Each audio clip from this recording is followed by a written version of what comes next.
think I'm here by myself. I'm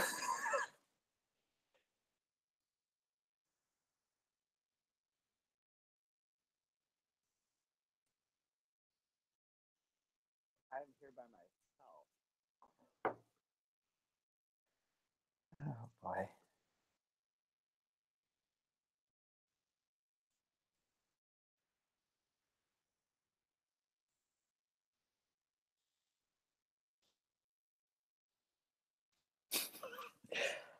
I have no idea what to do. There are like 8 viewers apparently to this at the moment. However, I am the only person here. I've sent the invitations to Brian and Tom who haven't replied and are missing or something. So this if everyone could just hold tight for a minute. Oh, they're installing plugins. That doesn't seem good. Uh,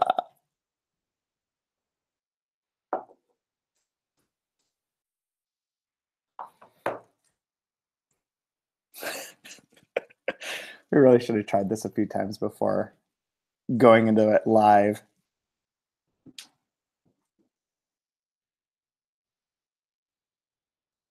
Uh,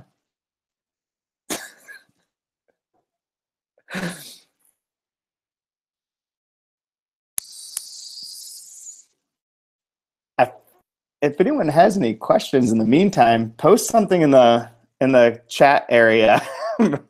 Just gonna kill a few more minutes. I'm sure they'll be on here in a second. It can't be that tricky.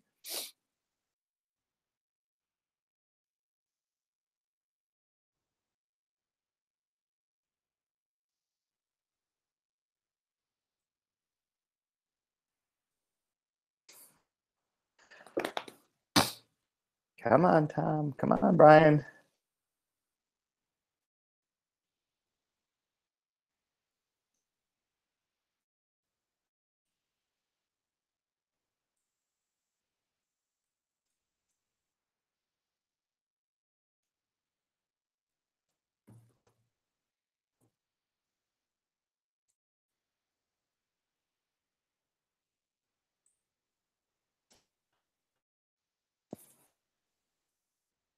On the upside, I've got a nice bottle of wine here. 11 viewers, cool.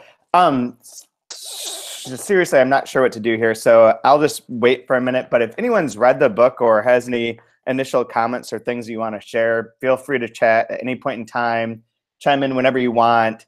Totally fine. We're gonna do this pretty entertainingly, I hope. Once they get logged on, they're having some minor technical difficulties, but it shouldn't take that much longer to get Brian and Tom on here, and then we can start talking about this Physics of Sorrow, which we'll be going over the first 58 pages, which is essentially the first part when they get on here. In the meantime, I feel very weird talking to myself. I know this is all being recorded too, and then I'll have to edit this later for the podcast. But yet this part of it, this video part of it, will remain for posterity of me sitting here not knowing what to say, waiting for Brian or Tom to appear magically, hopefully soon.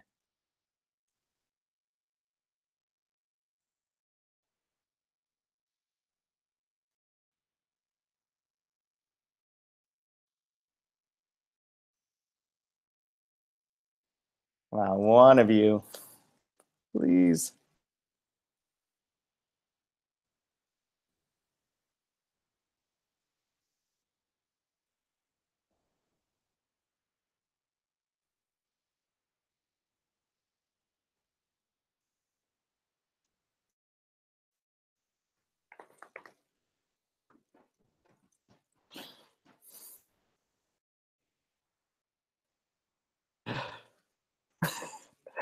So what wine am I drinking is cheap, crappy Portuguese wine from Wegmans, which is not very special, but it's here and it will do the job, I am sure.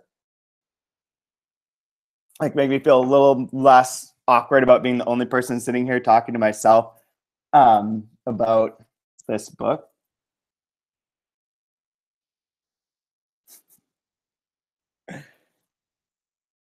We were joking. Tom was a little bit afraid of like being on here visible, so I think maybe he's just delaying and trying to trying to find a way to find a good mask, so that he can just wear a big mask and that no one can see who he is. And I joked that I was going to hide behind a giant wine bottle, like one of those comically large ones, which would be pretty fun to do, so it wouldn't be quite so odd. But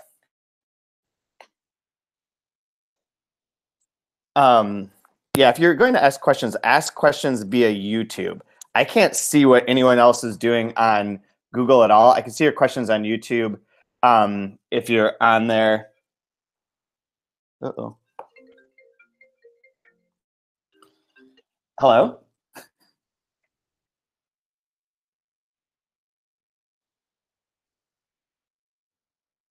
Oh boy. Okay, do you need me to send a link again, or do you have all the things?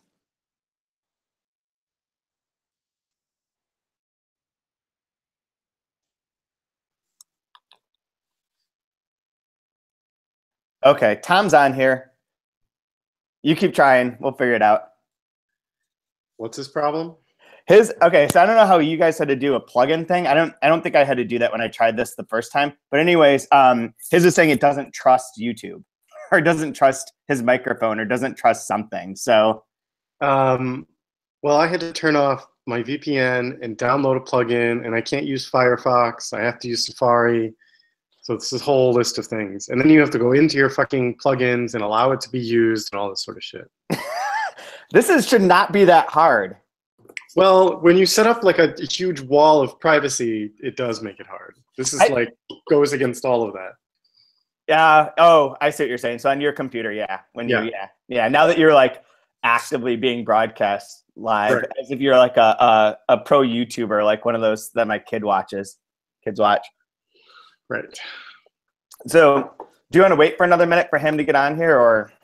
So I don't know. Is this live? It is live. Yes. So my complaining and complaining about privacy is all right. Well, yeah, but yeah, at least you get that. I got like 7 minutes of me talking to myself that's recorded and saved forever. Wait, it's saved forever? It's not just a Oh no, you can go back and access these if you want to. So I could, the minute this is done, go onto YouTube and find this. I believe so. So. I will not be doing that. But I think I might be able to shut it down and lock people out after that, but I'm not entirely sure. We only tried it the one time, and I had it locked down so no one could see it, except for people I invited because I just wanted to test it. So where did I see this?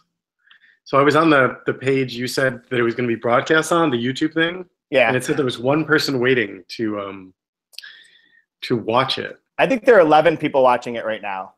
So can we talk to them? How do I see this? You can. I wouldn't go on there. If you're on your Google thing, at the bottom it says 11 viewers.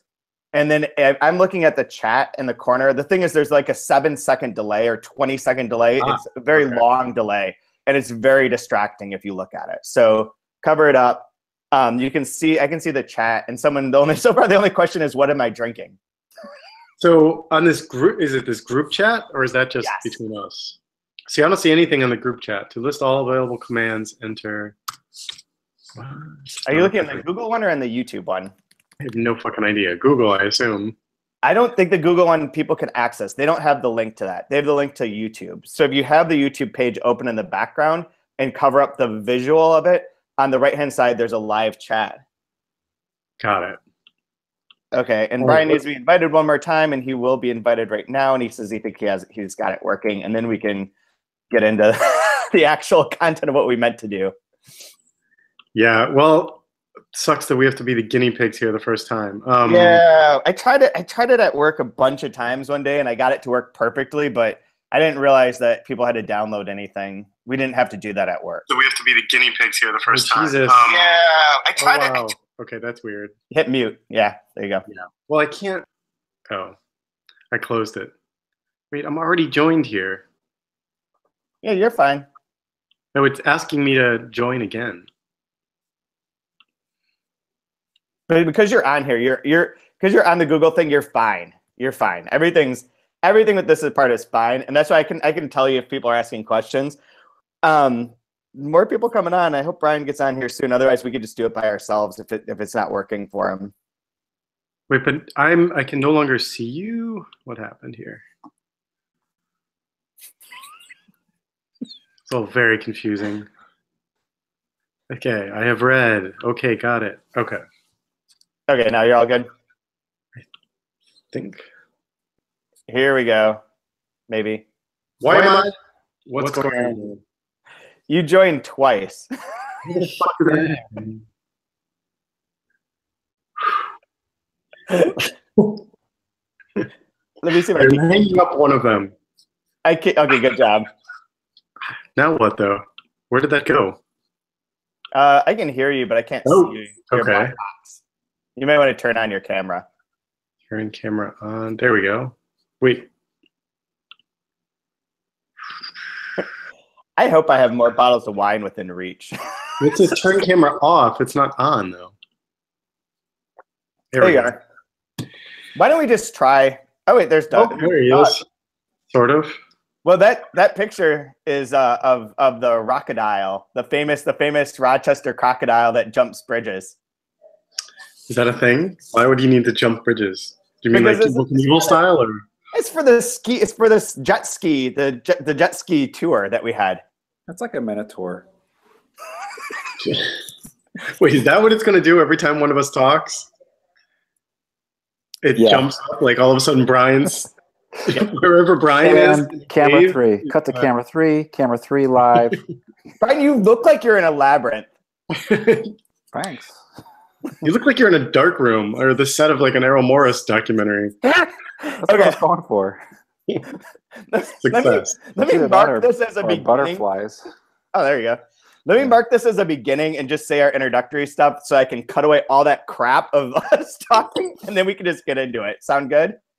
Sounds good. Yeah. This is what people are watching this. This is what we do before every podcast, by the way. So, to varying degrees, yes.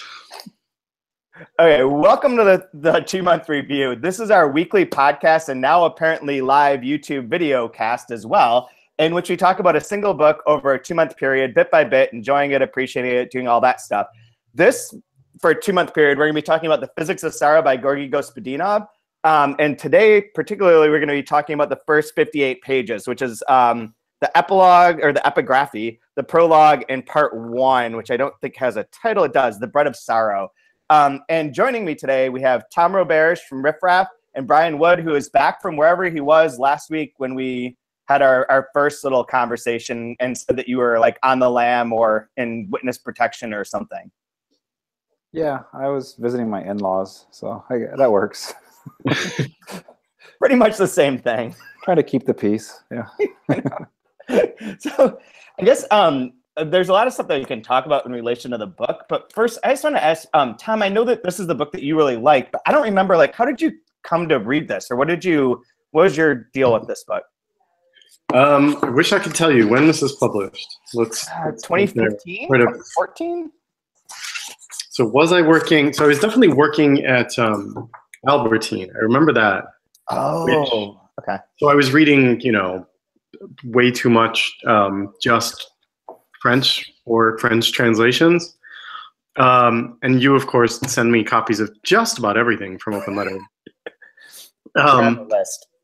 And, so partly because some of it was French, but partly just because you don't publish so much that like sending me one copy of everything is really a huge loss. And of course, I'm going to read, half of it that comes my way, or at least give it to somebody who might like it.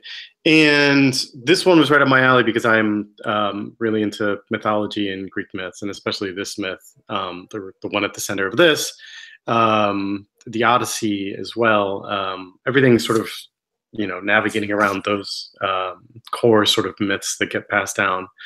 And I'm a sucker for reinvention of those things and sort of retellings of them in modern literature as well. So picked it up, read right through it. I loved it.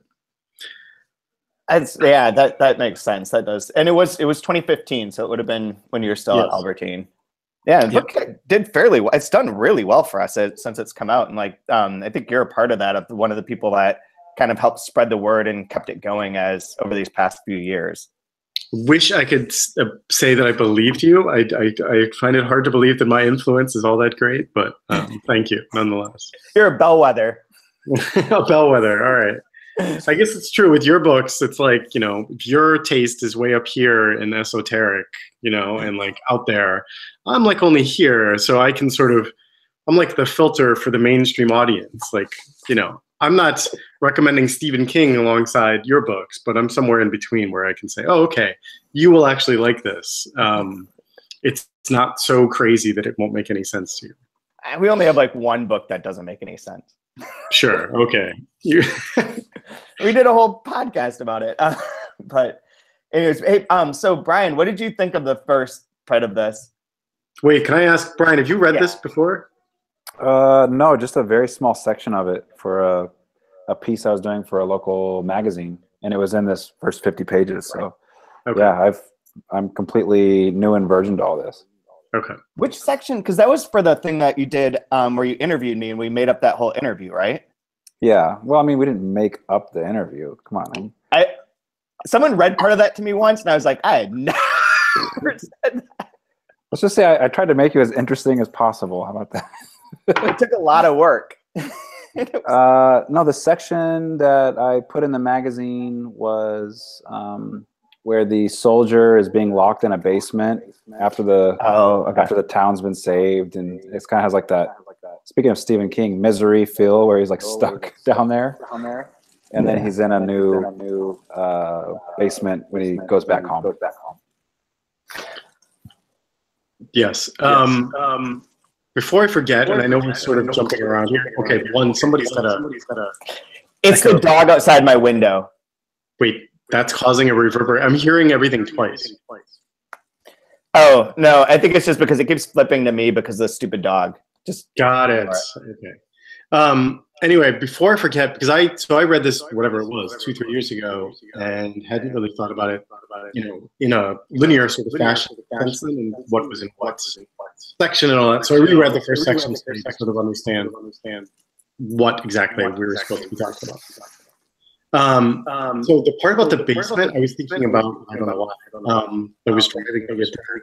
The part in the basement seems a little I don't know what the word is. It's like this myth around World War I and World War II stories that just happened all over you. It feels like a story that's familiar, right? Yeah. Is that part of the point, or am I just calling the author a cliche? I don't know, because I mean, I think it's one of those things that kind of crops up here and there, but I don't know that it's like so much of a cliche per se. It reminds me a little bit of that. Wasn't there a movie that came out not too long about like Goodbye Lenin or Goodbye Stalin or something to that effect? That was one of those sort of books where someone doesn't realize that like the communist era has ended and they've been trapped wherever and they don't know how to readjust to the common world. In this case, I think it's more like it revolves around the abandonment issues that come up twice and the relationship to the child. So even if it is like something that's been common, I really do like the fact that it's sort of playing off of itself even within this particular section. Right. That there's and I guess maybe to frame that, let me just try and recap really quickly. We're talking, so in this part, there's like a few different things that go on. One is that there's a main narrator, Gorgy Gospodinov, essentially, using the name Gorgy Gospodinov, who can enter into like other people in his family's memories and see like things that had happened to them. And he's talking with his grandfather, and there's a few different stories of his grandfather that was memories he inhabits. Like one is when they're at a fair and a festival with the Minotaur, which we'll get to later. Another section in which his grandfather is left behind. Like they go to this flour mill, I believe, and he has like 7 brothers and sisters. Everyone gets in the cart, they all leave, and they realize after they've gone a number of miles that they left him behind, this 3-year-old boy. And that's a great section, I think, because like, the mom's like, yeah, I was gonna say, you must really, the section where they were like, the mom only paused for a second and thought, it could just go on. It's like a moment of like the worst sort of parenting, but also that's, yeah, I wouldn't say that that's uncommon among some people. No, I would never leave my kids behind, but nevertheless, like you get that. And then the grandfather also has the story of where when he fought in the war in Hungary, he stayed with this woman in her basement.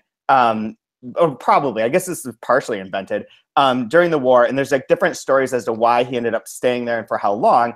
but like he comes back, and before he dies, he gives his son, or he gives Gorgie this paper that has like a hand drawn on it, like a baby's hand. And so it's like this whole implicated story of like maybe this kid in Hungary is actually his grandfather's son. No, that piece of paper came in the mail, because there's a reference to the wife just casually ignoring what it was. Right, but then he gives it to Gorgie when he dies. Yes, he hands it to him at that point. So that's how he ends up. That's how Gorgie ends up with the paper. So there's that idea. Someone online did point out that the basement's another iteration of the labyrinth, which does seem true too. Right, and it's very obvious, right, that that's what he's establishing, right? And I do think it's worth. You said something in there that I think, like, just sort of casually as part of this plot, like the supernatural element of this is that, yes, he has the capability. I think, correct me if I'm wrong here, if he's in someone's presence, like physical, like within a few feet or whatever, he can enter into their memories. Right. That's what at least in this section, that's exactly what it is. Yeah. Right. And so that's an important thing. And then, you know, he spends some time sort of establishing it here, as you need to do with these sorts of things. He does it well. He jumps around. He goes from great-grandfather. This is grandfather, I believe. And then it's like, so it would be his great aunt. Is that the term? His grandfather's sister, right? And then there's like the slug as well, because the father, the grandfather is eating a slug as some sort of whatever folksy medicinal remedy, I suppose. And so you get the slug's memory of being swallowed by a human being or whatever. So he sets it up pretty nicely, the way that he's able to jump around from people's narratives and memories, and he talks about the disparity between his grandfather not telling him something, like the thing about the Minotaur, and him being able to go in and see the memory for himself and sort of understanding that there's a disparity. But he doesn't reveal it, obviously, to his grandfather, that he knows that there's a disparity. So there's a whole lot going on there, and it speaks to the idea of like the hidden secret, right? Much like the Minotaur being tucked away in the labyrinth, that sort of thing, which is what makes it such a useful metaphor for this. Yeah, absolutely. It does seem too like it is kind of like the labyrinth of memory and of like their whole family history too. And in some levels, like this part of this like really does appeal, I think, to people who are looking for something that's more of like a family saga or a European sort of family story, because it is getting into those different corridors. Oh, which is also worth pointing out that every section, there's a lot of little sections that have titles. There's multiple ones in here that are side corridors that are like leading off into the labyrinth aspects of this too. What are your thoughts, Brian? Oh, sorry. I was just looking at the epigraphy, and it's kind of interesting. Obviously, it talks about myth in the epigraphy. There is no childhood and death, or there's only childhood and death, and nothing in between, and everything is the elderly or a child. It seems like, right? Mm-hmm. The world is no longer magical. You have been abandoned. I've already set up. There's clearly abandonment going on in here, and then just the whole thing about, you know, what's true and not true and doesn't matter, or just the last one, if you prefer, just read this as fiction. Which, doesn't this seem a lot like The Invented Part in that regard? Yeah, it's definitely kind of playing. It's very playful. This feels a little more serious. I mean, in terms of just the epigraphs, because there's like 20 of those in that book too. Yeah. Oh well, yeah, sure, certainly. I have to be honest. After a while, I'm just like, okay, I don't care. I know.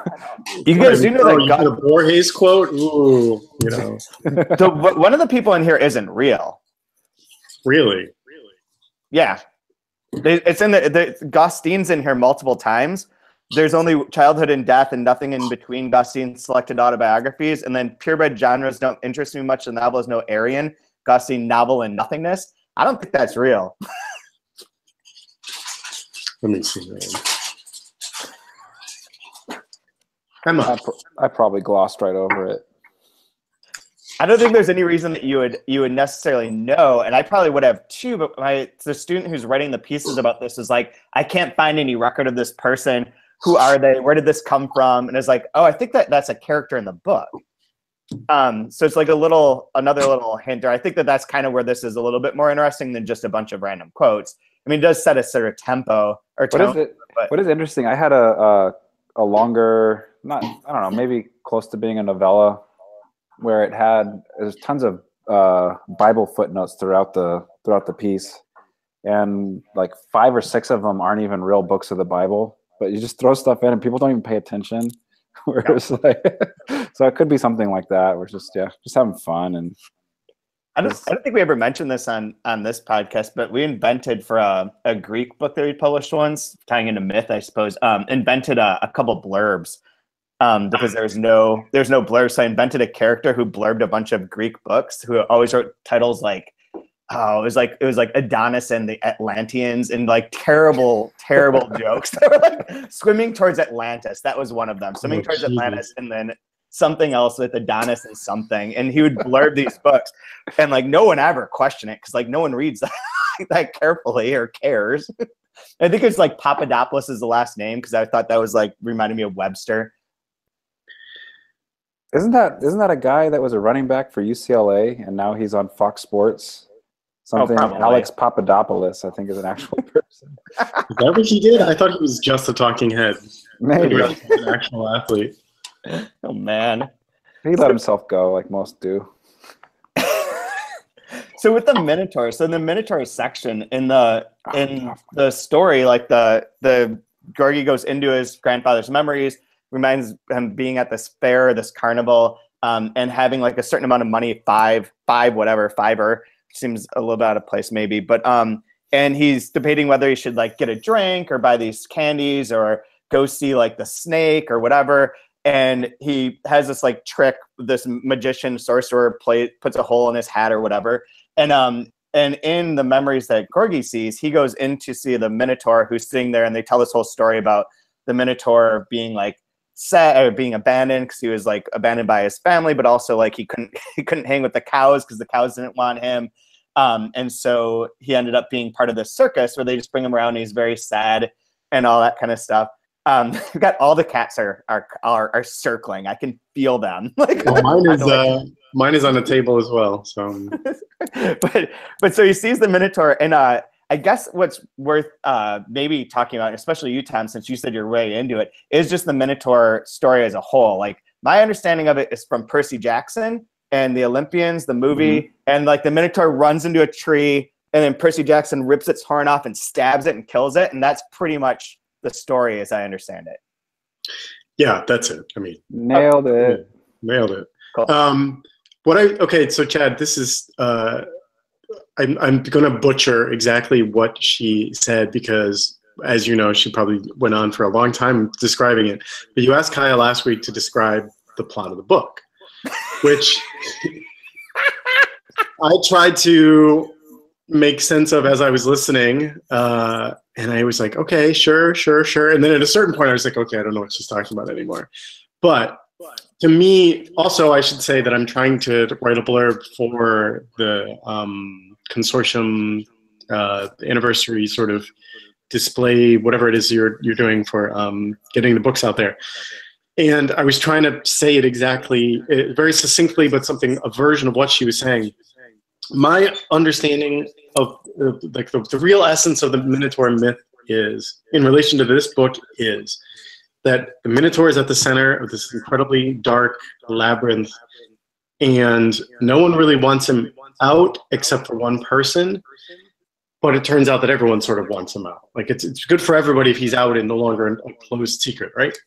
But that's never really discussed until it's at hand. And that's sort of what's going on with like memory of tragedy and loss at the center of this book, and I would argue at the larger history of Eastern Europe. I mean, you could argue more for the rest of Europe as well, but especially the countries that became communist after World War II. The history of those countries that were, one, forced to deny their own history, renounce their religion, deny that they had witnessed any atrocities, been part of any atrocities, any of that sort of thing. And so as the narrator and the author, I suppose, at the same time, are trying to get closer and closer to the truth, there's no direct line. So you have to go in the circle, right? And the risk is well, how do you get out once you find that truth? Like, do you allow yourself to become burdened down by the truth and by the history, or do you, and get stuck there in the middle, or do you find your way back out to the contemporary day? And I think that's like a huge problem. Maybe not quite so much now, but like 20 years ago or whatever in Europe was like, how do you get out of this fucking the weight of history, right? Like so many books from those places are that, right? I mean, Krishnahorkai wrote a lot of books about this kind of thing. A lot of Americans have written about this sort of thing, like DeLillo, it's like his big obsession, like the weight of history. I'm rambling here, but the point is, like, I think the way to describe the book is a labyrinthine sort of approach, an attempt to get at personal and national and European history and survive it and get back in. I can see that, and especially the Minotaur can kind of stand for a bit of shame too, because there's that playing off of like where the Minotaur. So like I know the Percy Jackson thing, which I did not know about until today when I was Googling stuff. I mean, the real story was that there's the shame of like well, I don't even know what you say. Like it's sacrilege and shame. So like Poseidon gives King Minos a bull, and then he's supposed to sacrifice that bull, and he doesn't. He tries to trick the gods, and so the gods are like, well, now your wife wants to have sex with the bull. And does through elaborate means. There's a whole subsection of this myth in which like Icarus and Daedalus make a fake bull for her to hide inside of, so that the bull can have sex with her. Like it's like a wooden bull, like it's like almost like a Trojan horse sort of analog. But anyways, so then she gives birth to a Minotaur. It's neither beast nor man, whatever. Which is a bit of like the shame and the like the sort of there's a lot that you could unpack there too. I mean, to me, it's always been like a double-edged thing. It's like, well, why was the Minotaur sent away? Is it his shame that his wife slept with the bull and that was their child, or is it his shame at having defied the gods?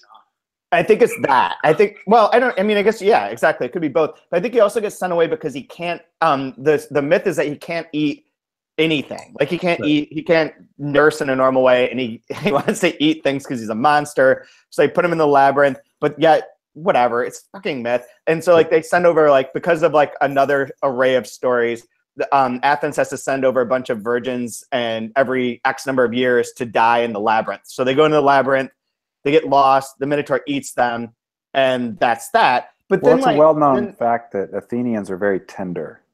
They're super soft. They're succulent. Much more succulent than Aegeans or Spartans or Cretans, for that matter. So you really want to, if you're going to eat an Athenian baby, they're delicious, they're smart, they're succulent.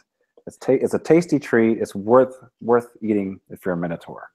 It's like the veal of Greek. That's exactly what I was going to say. And now I'm hungry. Yeah. But then like, but only 7. You eat 8, too much.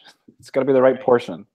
Yeah, very, very good point. Yeah. But then like, so then they escape, or like, who is it that goes in there? Theseus? Is that right? Yeah. Yes. That kills the Minotaur and escapes. But like he escapes because he just ties up a string and walks through the labyrinth. Like that seems like the most unoriginal plan of escape. Like no. He talks about how the daughter helps him. The Minotaur's sister, Ariadne. Sister, yeah. Ariadne gives him the string. It's her idea. Yeah. Which, again, to Chad's point, like someone needed to have that idea. That's the myth is based on this. But I thought the whole point of it was that you're gonna, no matter what you do, even if you do something really cool like kill a monster, you're gonna end up just disappointing your father, and he's gonna kill himself anyways. That's what I learned. How they all This book is filled with good parenting. You forget one thing, and your dad jumps into the ocean and dies. Greek. I think we've totally nailed this myth. Yeah, I think we got it. That's the thing. Like I've said this many times. Like my memory is pretty shitty because I read a lot of books. I remember visual scenes and sequences from this, but I can't remember how it all fits together. It's like Harry Hamlin, is that the guy that did the Argonauts with the? That's all I remember. Oh God, what's the name of that movie? Clash of the Titans. Clash of the Titans. Yeah. Yes. God, that movie with Robert Parrish. Yeah. Or the guy who looked a lot like Robert Parrish. I think for me, when this really started coming together, and like I was a little there's not any really footing starting out. I mean, you're just kind of like playing along, like, okay, so we're jumping from time to time to time. I'm not really sure what's what. That's fine. But when he starts getting into that section of his childhood, and they're in the basement, and you're feeling the oppression of communism and what's allowed and not allowed, and then he starts getting the books, and we feel like minotaurs running into it. Like, to me, that's when it started. Like, okay, I've got the key, I think, a little bit to understand where we're going with this. I agree. I think it's very important that he does bring it all the way to the present, or something resembling contemporary times, instead of staying too far back in a different realm. Like when he starts talking about, like, in the 80s, and the slang sort of, it's minor, but you can tell that it's more contemporary slang. Am I imagining that they talk about like Atari at some point or something? I can't remember. There's something like they do in the basement of the house, but then there's that whole thing about like, God doesn't exist, right? So it's like this weird. That part was really interesting with the G. Yes. You mean government? You can do government starts with G, but not God. Yeah. Right. Whoa. Okay. We're just deleting words out of our existence now. Okay. Wholesale. Cool. Yes. I mean, that's what I've been reading. Another Bulgarian book, Wolf Hunt, by Ivalo Petrov. I think that's the last name. Anyways, that we're using in my class. I just finished it. It's a giant ass book, but it's a lot of it is set during like the World War II times, where Bulgaria went through like the fascist government for so long and then became communist, and that sort of change of like how you think and what you can say and what you can do and who you are and all those problems. And this sort of hints at it. It's not nearly as like into it as that book is, but it does that part, like you can't say God in a communist school. Like that's a very real thing. Yeah, I mean, I always forget. In my mind, like an oppressive government regime and religion sort of go hand in hand. So like, why wouldn't they use the church to sort of further oppress their people? But, then you remember like The Power and the Glory was about the hunt down for the last, I guess they didn't really like Catholicism because the Catholics tried to control their people, transnationally from the Vatican, right? Like they were worried about people listening to the Pope and not listening to the whatever supreme leader instead. Anyway, that's neither here nor there. Yes, communism is bad. What was I going to say? Oh, one of the father character I thought was also the second read, when the father talks about when the father sort of chides him for saying God and whatever. He doesn't say like don't believe in God or don't say it. He's just like don't listen to your teachers. Like, don't listen to the government. Don't listen to your teachers. In my head, he was much more militant about it, like trying to encourage his son to become a sort of revolutionary. And now reading again, it's like, oh, no, I totally put that on there myself. Like, that was not there. He was just kind of an asshole dad. Like, he was like, just don't make any trouble, basically. Yeah. He didn't really give Jesus, like, you can get just destroyed under communism for causing that sort of trouble. Right. The other God thing that I really liked, though, was when he was talking about the ants. And like playing God with the ants and like drawing the ring and that they won't move around the hand and what it would be like if a hand came down on you. And that part at the end of that section where it says like the revelation that the ant God gave me in the moment of awakening without opening its jaws went more or less like this. God is an insect who watches us. Only small things can be everywhere. Which I thought was pretty cool. A sort of view of his. Flips the whole like God, like, I forget what they have different terms for these various versions of God that people believe in, right? Like the clockmaker versus whatever. So this hands-on version is always like with the Greek gods, they're up in Olympus, sitting on the clouds, sort of throwing lightning bolts down or whatever. That's like the traditional version, and instead you get these, million ants or whatever that look up from below. Which I know, Chad, you're now thinking of the Million Ant Man or whatever the fuck that was on Rick and Morty. Do you remember this? Where they did this spoof of Guardians? Yes. This is another. We've got a good Rick and Morty reference. Should have one every week. There was a time where I feel like we had a run of them in this. Like the Rick and Morty influence to the 2-month review. Someone is asking a question that I think is worth mentioning here. So they're asking about whether or not you think any other metaphor, or you could have used any other metaphor to write this, or is Minotaur really the metaphor that works for the book, or the easy choice? I mean, I'm somewhere in between first and third option there, which is it's kind of the easy one because it's there. It's a myth that people. It's very easy to retell, right? Like the part where it's retold there by the Circus Barker or whatever is pretty. Like, look, if it's a freak show attraction, it's pretty easy to retell. Odyssey is not going to work. Any of the war ones are not going to work, right? I mean, this is the one where it's the secret at the middle. I don't know. I think it is the one that makes the most sense, but it is also an approachable one. I also think it maps really well on the idea of novel making and of creation. I mean, there's that whole, this is not really related, but maybe not unrelated, is the Olympian idea that that a writer is like the rat inside the labyrinth that they built. And like that idea of like finding your way out of it is part of what you're constructing as a writer. Although, I don't know, Brian, that's more to your field, your view. When I was looking at this and I was trying to figure out what made him write it or how, I wonder if he heard this story about this guy that was in the basement and he thought of his own childhood of being in the basement. And so you start thinking about subterranean, and then he's into myths, and a subterranean myth would be the labyrinth or whatever. And so that was what, like, I'm gonna roll with that. I'm wondering if that's kind of how it started constructing and then circling out of that. And then obviously, as Tom was saying, I mean, it fits really nicely to, like, there is no easy answer. There's no good guy and bad guy, right? Is the Minotaur bad? Sure. It's usually treated as bad. Percy Jackson treats him as bad. But he's not. And he's not, right? Like, I don't want to be down here. I don't like eating people. You don't feed me. It's dark. It sucks. What do you want me to do? Like, yeah, what else am I going to eat? You're only giving me Athenians. Right. They're so succulent. No other choice. I mean, to me, I have a little roughage with my Athenians. I always treat anything that's caged against its will with sympathy, but that's just, you know, so I think you're meant to. I think I don't know who wrote these particular myths down on paper for the first time, which of the writers, but like this one seems like you are meant to have sympathy for the beast who exists through no fault of his own and is being punished through no fault of his own, right? Mm-hmm. Because of human folly, basically. There's that is a good stand-in again for like Eastern European experience through the 20th century of like some of this is beyond their control, especially Bulgaria, countries like that.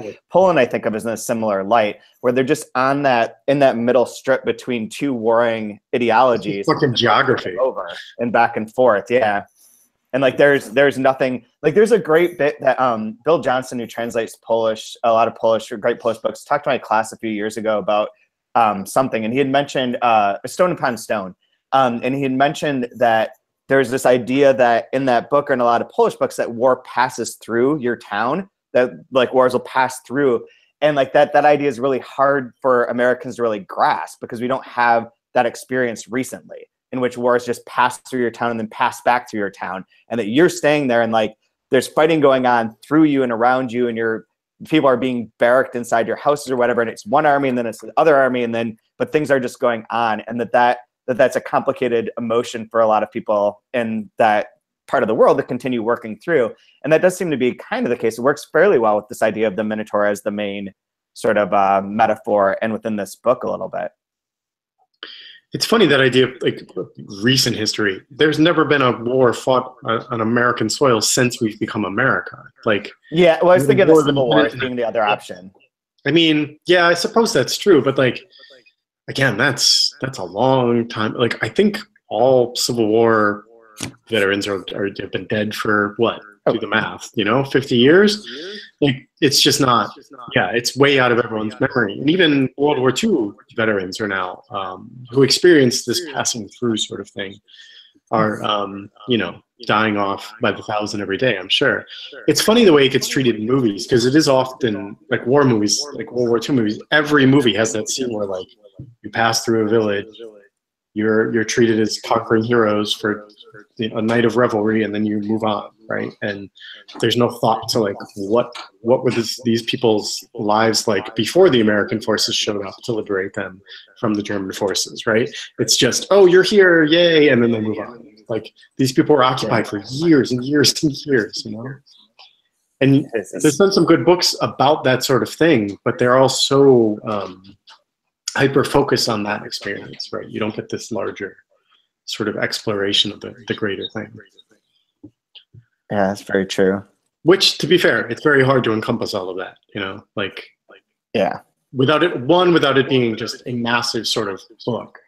Two, without it, you kind of need it to be experimental, and obviously not everybody can sort of pull that off. So, very true. And I think this changes a lot as it goes along too. I mean, there's like the same sort of structure idea, the grand idea, and yeah, it's going to keep evolving in different ways. Like when you're saying, Brian, about like how he had this idea, heard the story, and like put those together. This section, a lot of these sections read as if they're one standalone, almost like not. Stories are wrong because they do have like, they're more tonal or symphonic in some way. Like they have the different beats and the different movements that are going through there, but they do sort of like this reads as one piece. Like you could read this alone and think that it's sort of satisfying, I think. Yeah, I'm just curious if page 57, if this was true or not for him. It says, "We bang around like minotaurs in these basements." That was the line. And immediately entered my as of yet unassembled catalog of epiphanies, all of those revelations, blah, blah, blah, blah. But like, I'm wondering if that was a real line that his dad said, and like, all right, I'm going to take that and see what I can build around that. Yeah. That seems like a weird thing for a father to say. But it does seem very weird. I agree. One of you two might say something like that to your children, but for his father to have said it seems really weird. Sure. Our children learn all sorts of things. Like if I had my hypothetical children and they were roughhousing or whatever, I don't know that I would use the word minotaurs to describe their actions. We generally play a lot of games in which we yell Ragnarok really loud. That's usually our go-to. Is that the bad guy in Thor? It's not a bad guy. It's the end of worlds. It's like existent. Mind you, I've never seen these film movies. This is all a mystery to me. Chad exits the bathroom and sprays some Glade. Ragnarok, you guys, don't go in there. Okay, Dad, thanks. It was literally the Ragnarok experience that shattered an end table this past weekend. So I saw that. That was a cheap ass end table. So there's cardboard inside of your wood. So there you go. No idea. Whatever, $14 Target end table. Thank you for lasting for a year. I don't think that was Asheville, Carolina craftsmanship there, buddy. No, that was a post-divorce purchase. That's what you get. You get what's there. See this, son? This is the sadness of divorce. Look inside this end table. See the cardboard in there? That's empty. And that's the way I feel inside too. I have the hard shell outside, but the inside is all empty, and I'm fragile, and I'll break. There could have been a really good coaching lesson there. Real teachable moment, I think, is what they said. Yeah. Instead, it was like, Aiden, could you go get me a Band-Aid because my leg is bleeding everywhere. Yeah. So, anyways, I had a weird sensation with this first 50 pages. I started off like really enjoying it, and then I got a little bogged down, and by the end, I'm on board. I really enjoy the writing, and I'm digging it. Yeah, I will say, Chad, I would take issue, and again, this is like me having read the book and now rereading part of it. I would not say that if I read just this part, I would feel satisfied. Okay. I don't think it's quite, there's not enough there to feel really satisfied so far. I feel like he does a lot of world building and establishing, and nothing is even close to sort of having delivered on its promise yet. Yeah. Okay, fair enough. I was thinking the stories are really charming. The individual little, the snippets of stories that we've gotten so far are charming. Don't get me wrong. It's just I know that there are other things coming, so it doesn't feel satisfying. That's true. So pretending it's your first read, would you feel like you're in good hands? Do you trust the author? Oh, yeah. I mean, we haven't talked a lot, Brian and I, about like what our tastes are. This is my kind of book. I really like fragmented sort of things and jumping all over the place. Not just like as a trope, it's just I end up falling for these things a lot. Chad, it's funny, to get us way off base here, but I just started reading last week. I'm about halfway through Empty Set. I already read that, yeah. Oh my God, so good. I like it. I don't love it. I like the first 60 pages more than I like the last half of it. Well, we'll see. I'm at about 90 pages. I think it's only like 200 pages long. So what's funny is that article I wrote about it was basically just describing you as being one of the core people that would read it.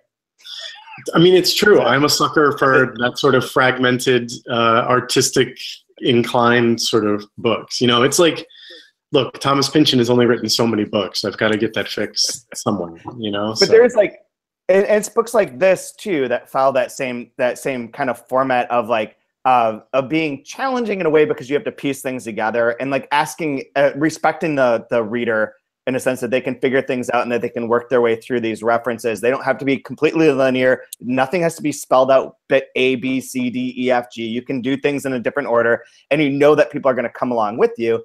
And that is a very gratifying experience to read books like that for a certain select group of readers. And that part of readers, like these books really hit. Like Empty Set does it as well.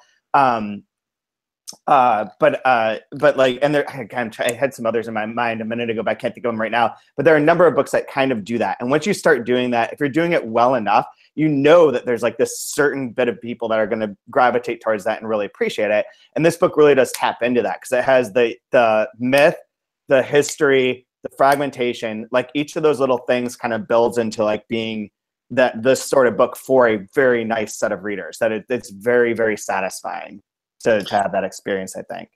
I mean, what the key thing to all of these kinds of books is there's a certain writing style that works for this kind of thing that needs to be self-contained within those fragments. There needs to be, these are people who need to know how to tell succinct stories that aren't dumbed down, but that are sort of instantly satisfying. I'm impatient is what it comes down to. I like having something digestible like every day. Like, as much as I love Crash and Horkai, like, man, that's work. Like, even the short stuff that's work. You know, that's like you pick up where you left off and you're like, well, fuck, which word did I leave off on? Because there's just an endless sentence here, you know?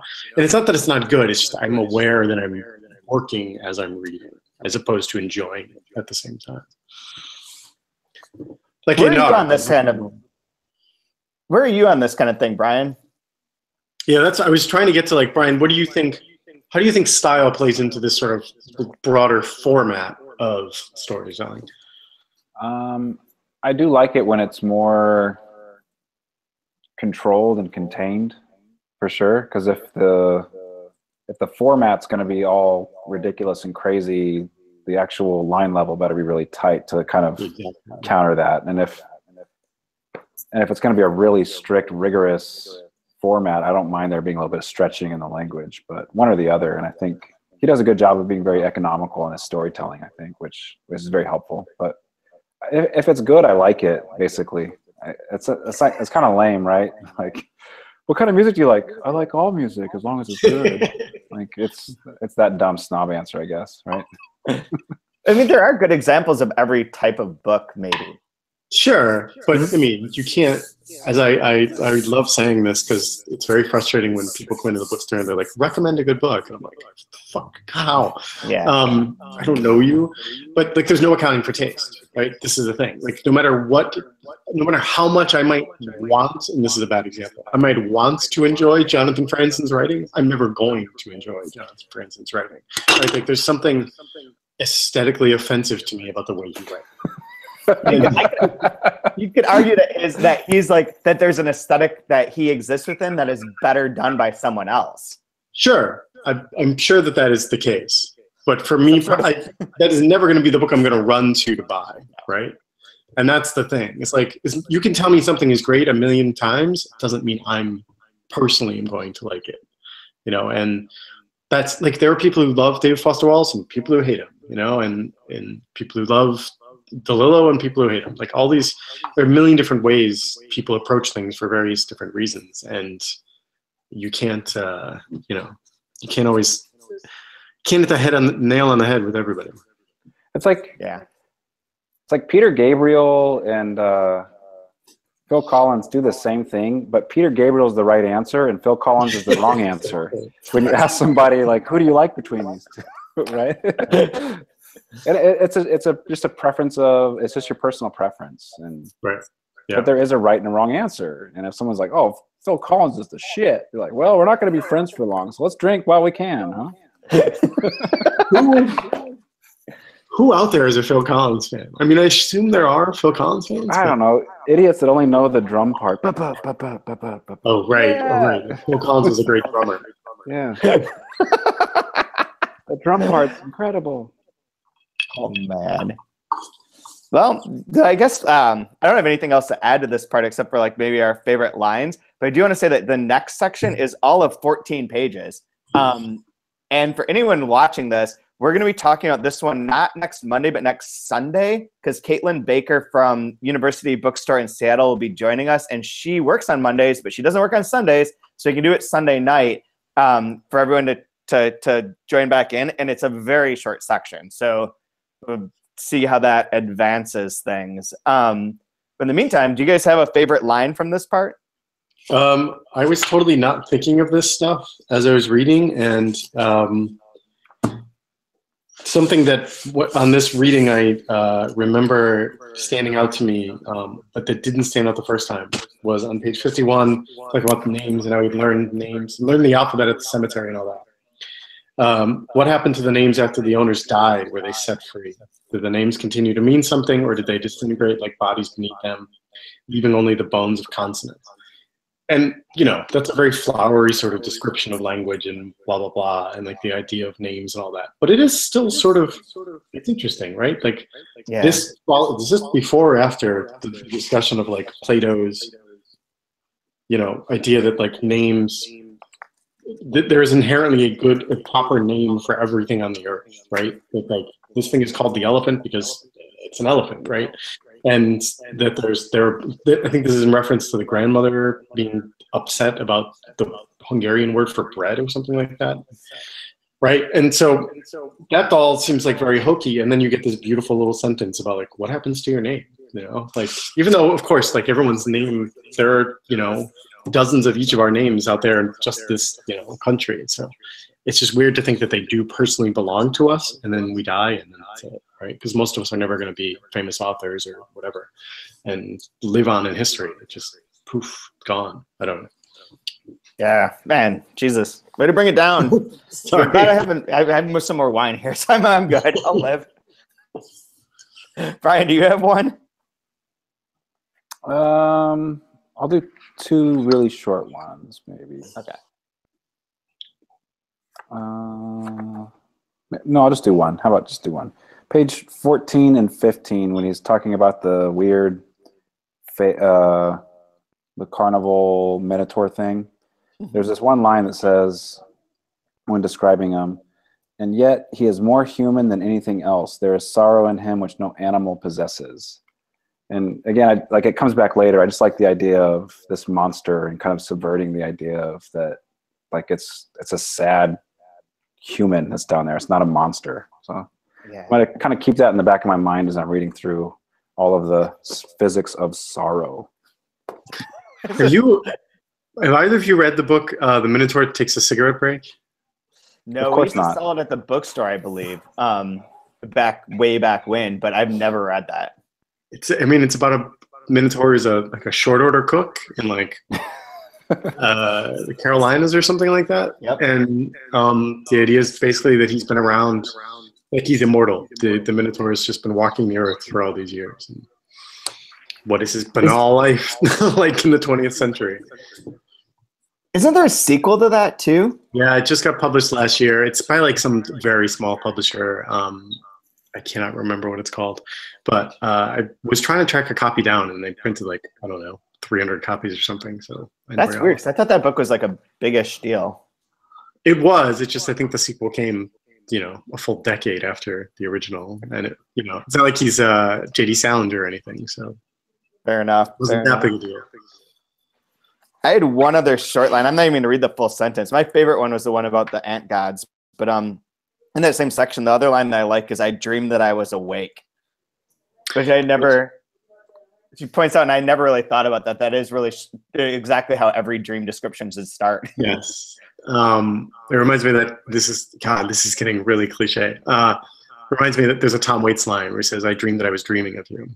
Right. Someone pointed out your Tom Waits hat on the chat and said that they very much appreciated it. Tom Waits hat, huh? Oh, and the other one that I like, Chad, is live, laugh, love. You should have that in your house somewhere. Okay, we need to do those things. Just put it on like a little inspiring speech. I need to see that every day. Actually, I think that there's a sign at the university that has that on it, and it's for like in the tunnel that I passed through for some yoga thing that's going on every Wellness Wednesday or something like that. Yep, so, light it on fire. In fact, I was gonna after watching National Treasure, I was gonna take a lighter to this part to see if the hidden message of but I didn't want to burn this fabulous first edition, so I was nervous to do that. I actually wrote those in invisible ink in every single one. Every single time. So they all say boobs. WBS. Is that what it's yeah. Yeah, well, great, Chad. Very, very mature. So anyways, thanks you guys for doing this. And next week we'll be doing the next section. It's pages 59 through 72.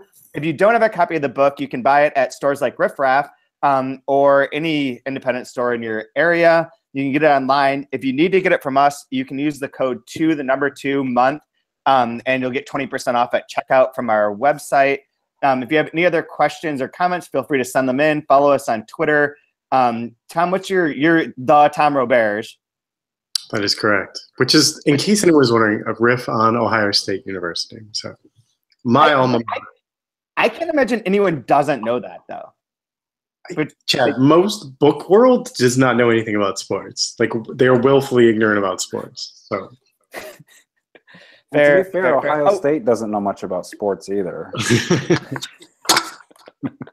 Oh man, I'm kidding. And then Riff Raff, like Evergreen or something. No, San Diego State. I just went to like sexual assault university. So clearly they don't know anything about they don't know anything about sports at San Diego State. They're just the dumb bros drinking. What's Riff Raff's Twitter though? It's Riff Raff PVD. Yes, PVD. Riff Raff PVD. Yep. And if you're in the area, go visit them. Brian, you're at Brian Wood _ Yeah, at Brian Wood _. Apparently Brian Wood's a really famous comic book artist, but I'm taking a lot of his followers, so it's cool. Keep it up. You should just every once in a while drop in some like reference to like DMZ and you'll be good. Yep, I wrote demo and all that shit. I'm in it. You can see me at the next Comic-Con coming to you. Wait. This reminds me of when I was at New Directions and getting them on Twitter back in, whatever this was, 2010? God. And so like started the New Directions Twitter account, and we kept getting these followers who were very clearly fans of New Direction, I think is what they were called. The actual Glee club on Glee is called New Direction. Sweet. Take it on. Most New Directions that you find if you just Google it are all like rehab centers. Yes, there was one actually down the street from my apartment in Brooklyn that I would go from New Directions, get off the subway, and walk by a New Directions. Oh my God. And for anyone who's listening, you can always join the Goodreads group, and you can leave comments there. You can do anything you want, and join back in next week to see more. Also, rate us on iTunes and listen to the 3% podcast as well, which we'll do again soon. Hey, I missed the first episode. What song are you doing at the beginning of this? Oh, shit. The song is called Something, which I can't remember at the moment, but it's by Angela Rodell, who translated the book. Translator? Huh. Okay. Yes. Oh, cool. I was hoping we were going to do Bulls on Parade, but whatever. Okay. I'd give her a shout out. A little bit of love. Download her song through there's a link. I don't have this in front of me, so I can't remember the title of it. But there's a link to her not SoundCloud, what's the other one? Bandcamp, where you can buy the songs on there. So you guys can find it there. But yeah, so it's Angela's song. Is she going to be on this season? Is Angela going to be on this season? She is, but we have to talk about that because she's in Bulgaria, and so it is approximately like 5 a.m. in the morning there right now. So hey, it's good to wake up early. That's good for you. So she said she would come on at 5, and I was like, cool. I don't want to do that. Like, I look forward to meeting her. This would be a tough one to translate, I bet. Oh God, yeah, she's done a lot of stuff. How many O's do you want to put on the moo or the? That's a hard choice to make. 6, 7. Oh, yeah.